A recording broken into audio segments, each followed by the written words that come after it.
I never expected my life to shatter on the very night I was supposed to celebrate it.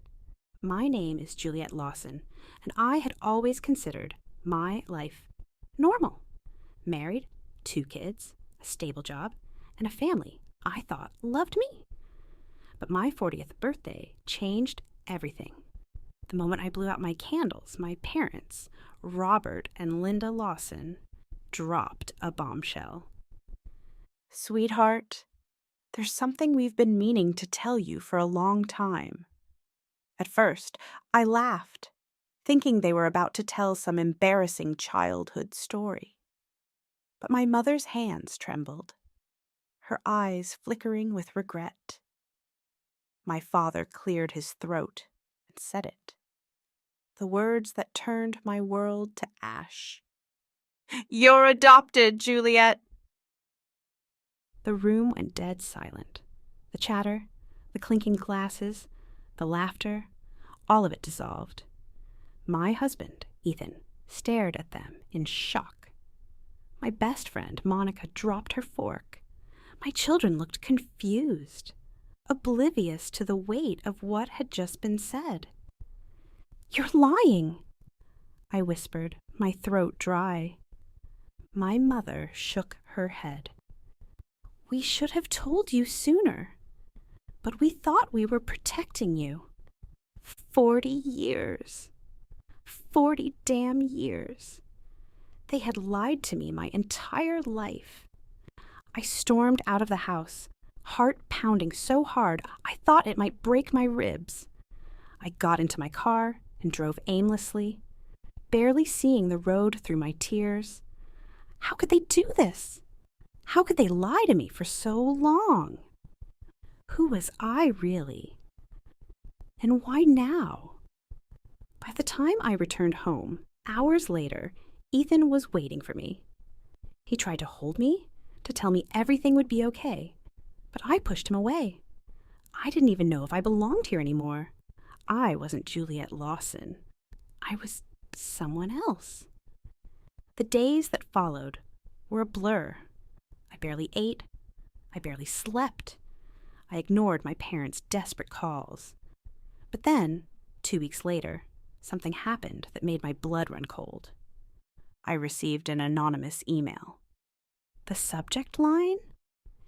"Do you want to know the truth about your real family?" Inside, there was just one sentence. "Your real father didn't give you up. He was murdered." I froze. My heart stopped. My hands shook so hard I almost dropped my phone. What the hell was this? I wanted to believe it was a cruel joke. Some scam, some mistake.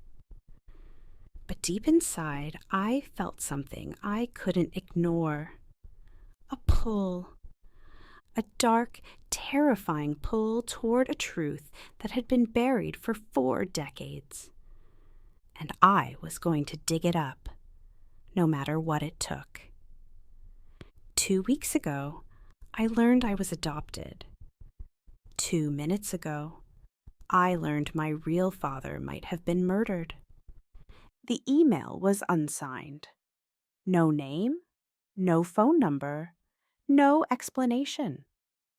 Just a single chilling line that sent my heart into free fall. Your real father didn't give you up. He was murdered. I reread it at least 10 times, each time hoping it would change, that it would somehow make sense. My breathing became shallow. My fingers trembled as I clutched my phone like it held the key to my entire existence. Who had sent this? How did they know? And more importantly, was it true? I needed answers. I stormed into my parents' house without knocking. My mother gasped when she saw me, but I didn't care. "Tell me about my real father," I demanded. Their faces went pale. My father swallowed hard. My mother looked away. "Juliet, It's complicated, she whispered. Try me, I shot back. Silence. My mother twisted her hands, glancing at my father for support. We don't know much, my father finally said. We adopted you through a private agency. We were told your parents, well, they weren't in the picture. I narrowed my eyes. Not in the picture? My mother hesitated. They told us your mother passed away in childbirth. And your father, he was, gone? Gone? Not dead, not alive, just gone. They were lying. I knew it. 40 years of believing their words had made me blind, but I wasn't blind anymore. Who gave me to you? I pressed. More silence. My father scratched the back of his neck, something he always did when he was nervous. Juliet, we don't know, he stammered. The agency just arranged it. We didn't ask questions. Bullshit. My heart pounded. My fists clenched. I felt rage bubbling inside me, thick and toxic. You knew, I hissed. You knew something, and you never told me. My mother's lip trembled. We didn't know the full story, Juliet, she said weakly. We wanted a child, and they told us you needed a home. I turned on my heel and stormed out.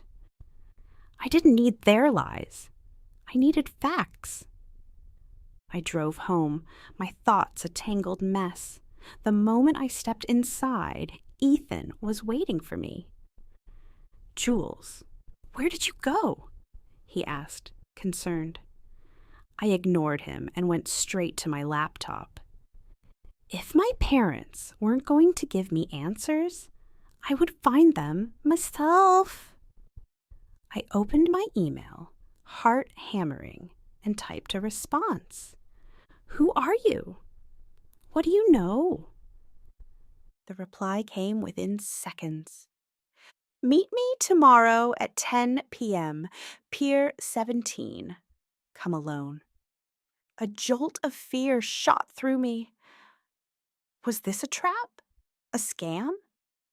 Ethan hovered behind me, peering at the screen. What the hell is this? He demanded. I hesitated. Should I tell him? Should I bring him into this darkness with me? I closed the laptop. Nothing, I lied. Just spam. I barely slept that night. My mind raced with possibilities. Who was I about to meet? Would they confirm my worst fears? Or was I walking into something much, much worse? The next night, I parked at Pier 17, heart in my throat. The docks were nearly deserted, except for one man standing in the shadows. Tall, lean, hooded. I approached cautiously. Are you the one who sent me the email? I asked. The man lifted his head, and for the first time, I saw his face. A scar ran down his jaw. His eyes were sharp, calculating. You don't know me, he said, but I knew your father. I sucked in a sharp breath. You knew him? I whispered. He nodded. And I know who killed him. The world tilted. My stomach clenched. Who? I breathed. The man exhaled slowly. The same people who raised you. I nearly collapsed. You're lying, I choked out. Am I? He said, tilting his head. Think about it, Juliet.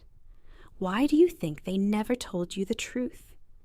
Why do you think they made sure you never asked questions? Because they knew. They knew exactly what happened to your father, and they buried it. No, this wasn't possible. My parents might have lied. But murder? The man stepped closer. Your father was a journalist. He uncovered something he wasn't supposed to. Your adoptive parents weren't just random people. They were placed in your life to make sure you never found out the truth. My legs wobbled. I felt sick. What did he uncover? I whispered. The man hesitated. A crime so big it would have destroyed the people who run this city. I shook my head. It was too much. It was insane. But the moment I looked into the man's eyes, I knew one thing for certain. He wasn't lying. And if my parents were involved, I was in more danger than I had ever imagined. I drove home in complete silence. The words the man at the pier had said were hammering in my skull, each one louder than the last. Your father was a journalist. He uncovered something he wasn't supposed to. Your adoptive parents weren't just random people. They were placed in your life to make sure you never found out the truth. Could it be true? Were Robert and Linda not just the loving parents I had believed them to be, but something darker, something sinister? By the time I pulled into my driveway, I was shaking. Ethan was waiting for me at the door, concern carved into his face.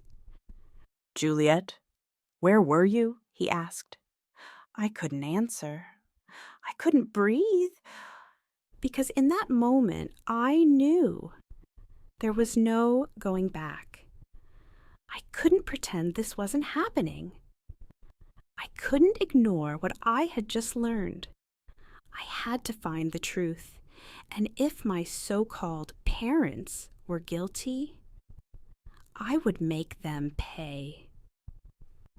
The next morning, I drove back to my parents' house, heart pounding. I had no plan, just fury. I stormed into the living room, slamming the door behind me. Who was my father? I demanded. My mother flinched. My father looked startled. Juliet, please. No more lies, I shouted. He was a journalist. He was murdered. And you knew the whole damn time. My mother gasped, clutching her chest. Who told you that? My father asked, voice tight. That's not the point, I snapped. Tell me the truth. Silence. Then my father sighed, rubbing his temples. You weren't supposed to find out, he muttered. My stomach flipped. So it's true, I whispered. My mother closed her eyes. He was getting too close to something dangerous, she admitted. We were brought in to protect you. Protect me? I spat. Or control me? They didn't answer. They didn't have to. I turned and walked out, feeling like I was suffocating. But this wasn't over. Not by a long shot. That night, I met the man from the pier again. I confronted them, I said. He nodded, as if he already knew. And they admitted it, I said. But I need to know everything. Who killed my father? Who ordered it? The man hesitated. Then he handed me a file. Everything you need is in here. I flipped it open, my breath catching as I scanned the documents, photos, emails. And then I saw it. A name. A name I knew. A name that made my blood turn to ice. Senator Daniel Whitmore. A powerful politician. A man I had seen shaking hands with my father. A man I had admired for years. And the man who had ordered my real father's execution. I clenched my jaw. "If you go after him, you'll be in danger," the man warned. "I don't care," I said. "He took everything from me, and I'm going to take everything from him." The next few weeks, I planned my revenge. Whitmore was untouchable, too powerful, too well-connected. But no one is invincible. I dug through my father's old research, hidden bank accounts, bribery records, shady deals. The evidence was all there. It just needed the right push. So I leaked it. Every single document, every piece of dirt. I sent it to the press, the police, his political rivals. And then I waited. It didn't take long. The headlines exploded. Senator Whitmore under federal investigation. His allies turned on him. His fortune crumbled. His reputation was ruined. And then, the final blow. The man from the pier, who I now knew was an ex-reporter named Dominic Hayes, testified against him. Whitmore was arrested, charged, convicted. And I? I stood in the courtroom, staring at the man who had stolen my father's life. "You thought you could bury the truth," I whispered. "But the truth always comes back." He didn't respond. He only looked at me with hollow, defeated eyes. And with that, I walked away, finally free. Revenge was complete.